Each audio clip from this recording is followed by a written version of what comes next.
विधानसभेच्या विरोधी पक्षनेतेपदावरती महाविकास आघाडीने आता दावा सांगितलेला आहे आणि या संदर्भात महाविकास आघाडीच्या शिष्टमंडळाने आज मुख्यमंत्री देवेंद्र फडणवीस यांची भेट घेतली आहे। विरोधी पक्षनेता आणि विधानसभा उपाध्यक्षपद हे विरोधी पक्षाकडे असावं अशी मागणी यावेळेला विरोधी पक्षाच्या आमदारांनी मुख्यमंत्री फडणवीस यांच्याकडे केली आहे आणि यावरती फडणवीसांनी देखील सकारात्मक असल्याची माहिती नाना पटोले यांनी दिलेली आहे।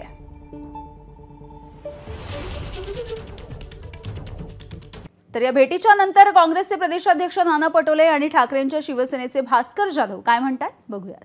विधानसभा अध्यक्षपद हे बिनविरोध व्हावं ही आपली परंपरा राहिलेली आहे।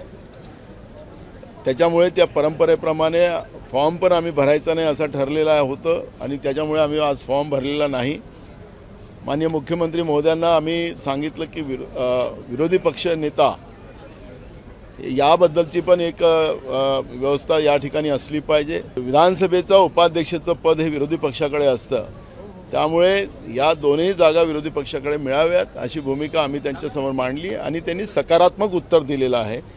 1999 पर्यंत या महाराष्ट्राची एक प्रथा होती, परंपरा होती, ती अतिशय उच्च होती की अध्यक्ष हा सत्ताधारी पक्षाचा होत असे आणि विरोधी पक्ष उपाध्यक्ष हा विरोधी पक्षाचा होत असे।